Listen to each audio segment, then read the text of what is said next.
বিপ্লবী বেতার কেন্দ্র। স্বাধীন বাংলা বিপ্লবী বেতার কেন্দ্র থেকে বলছি, বাংলাদেশের 7.5 কোটি বীর জনতার মুক্তির মহানায়ক বঙ্গবন্ধু শেখ মুজিবুর রহমান বাংলাদেশকে স্বাধীন ও সার্বভৌম রাষ্ট্র হিসাবে ঘোষণা করেছেন। এই ঘোষণার পরিপ্রেক্ষিতে পশ্চিমা শোষক চক্র হানাদার বাহিনী কুকুরের মতো পাগল হয়ে বাংলাদেশে এক নারকীয় হত্যা যজ্ঞের সৃষ্টির প্রয়াস পাচ্ছে। কিন্তু অতি সুখ গৌরবের বিষয় এই যে বাংলার মুক্তিকামী বীর জনতা এ আক্রমণ প্রতিহত করে শত্রুদের ধ্বংস করে চলেছে। স্বাধীন বাংলার সিংহ শাবক ইস্ট বেঙ্গল রেজিমেন্ট, ইপিআর ও পুলিশ বাহিনী জনসাধারণের সর্বাত্মক সহযোগিতায় শত্রুদের উপর আঘাতের পর আঘাত হেনে অপ্রতিহত গতিতে বিজয়ের পতাকা উড্ডীন রেখেছে।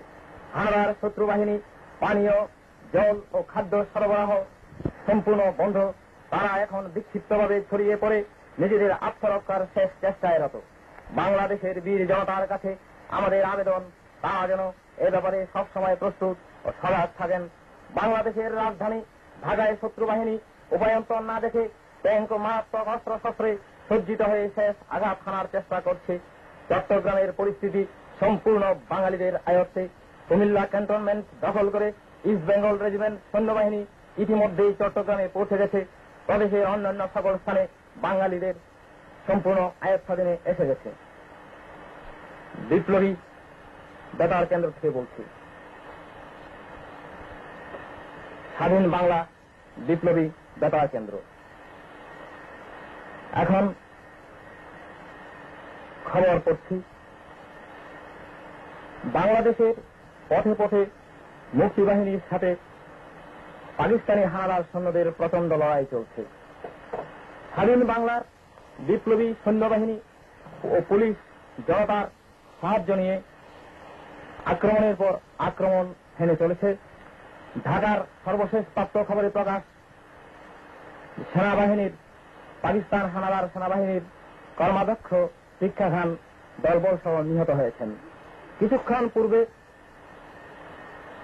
হানাদার সৈন্যদের মুখপাত্র পাকিস্তান রেডিও থেকে যে খবর পৌঁছেছে যে শেখ মুজিব নিহত হয়েছেন, সেটা সম্পূর্ণ মিথ্যা ও উদ্দেশ্যমূলক। শিক্ষা খান তার দলবল সহ নিহত হয়েছেন। কুমিল্লা ক্যান্টনমেন্ট সম্পূর্ণভাবে বাঙালিদের আয়ত্তাধীন। কুমিল্লা থেকে একদল সৈন্য চট্টগ্রামের পথে পালাবার সময় বাংলার বিপ্লবী ইস্ট বেঙ্গল রেজিমেন্ট, ইপিআর ও পুলিশ বাহিনী তাদের সম্পূর্ণ ধ্বংস করে দিয়েছে ও তারা এখন তাদের আক্রমণের মুখে টিকে থাকতে না পেরে বিভিন্ন অবস্থানে পালিয়ে রয়েছে। তাই বঙ্গবন্ধু এক নির্দেশ জারি করেছেন যে পলায়িত সৈন্যরা যাতে কোনো ক্রমেই রেহাই না পেতে পারে। চট্টগ্রামের অবস্থা সম্পূর্ণভাবে বাঙালি সৈন্যদের আয়ত্তাধীন। চট্টগ্রাম ক্যান্টনমেন্টে হানাদার পাকিস্তানি সৈন্য বিভিন্ন অবস্থানে লুকিয়ে রয়েছে। চট্টগ্রাম তাদের ধ্বংস করে দেওয়ার কাজে লিপ্ত রয়েছে। গতকাল চট্টগ্রামের বিভিন্ন অবস্থান থেকে হানাদার বাহিনীর উপর প্রচন্ড আক্রমণ চালানো হয় এবং এতে করে হানাদার বাহিনীর বেশ কয়েকটি ঘাঁটি নিশ্চিহ্ন হয়ে যায়। যশোর, রংপুর, সিলেট এসব শহরে এখনো প্রচন্ড গোলাগুলি চলছে এবং হানাদার সৈন্যদের এখন মূল লক্ষ্যস্থল হল বেতার কেন্দ্রগুলো। তারা বেতার কেন্দ্রগুলো দখল করে সেখান থেকে ভুয়া প্রচারণা চালাচ্ছে। কিন্তু জনতা তাতে মোটেও বিভ্রান্ত না হয়ে তাদের যুদ্ধ অব্যাহত রেখেছেন। ঢাকার পথে পথে এখন মুক্তি সেনা, বেঙ্গল রেজিমেন্ট, ইপিআর ও পুলিশদের সাথে হানাদার সৈন্যদের প্রচন্ড লড়াই চলছে।